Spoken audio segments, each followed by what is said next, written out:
Sa mga hindi pa nakakaalam tungkol sa Capital City and Expansion Project, Philippine Crossing Management Corporation. So, ika-clarify ko lang dito that we are a private consultancy firm, a micro enterprise, so maliit lang po kami. So, limitado lang po ang service namin dito when it comes to the project. So, hanggang consultation lang po kami, and then if given a chance to be approved, then magsiservisyo lang po kami as assistant manager, project manager sa project. So when it comes to political involvement, wala po kaming involved, hindi po kami involved in any political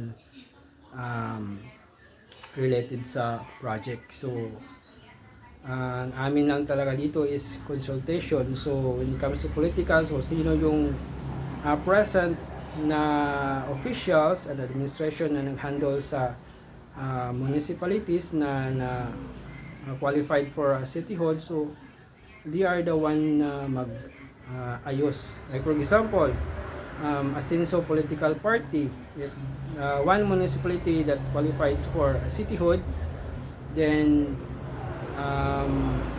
ang official is a member of a political party, so nasa kanila na yun if they are cooperating to support the cityhood filing and processing.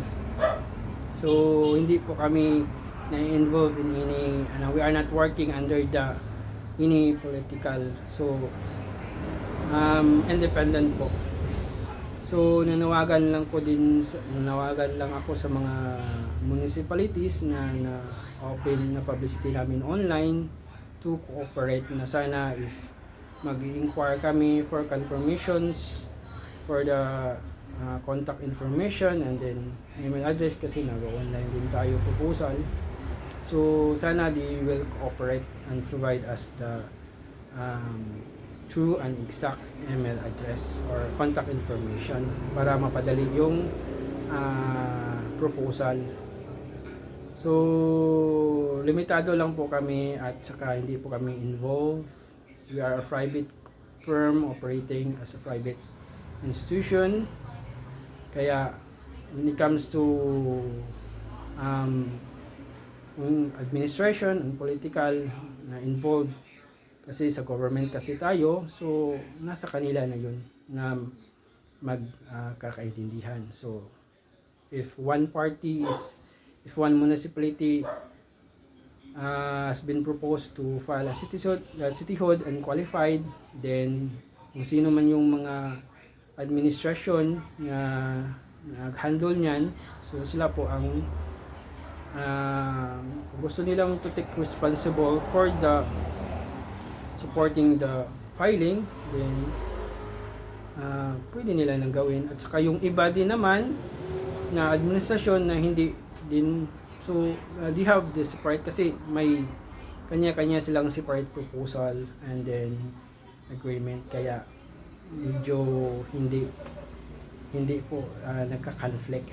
So yun lang po ang ika-clarify ko dito. At saka yung assure ko lang yung contact information na para mapadali ang proposal, kasi we are just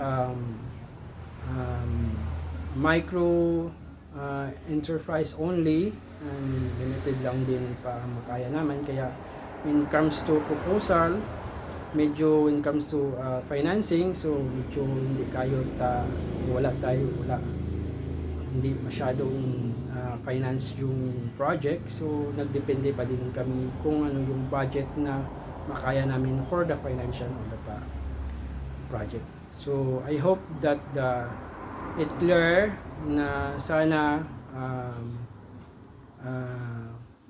malinaw ito at saka walang political involvement.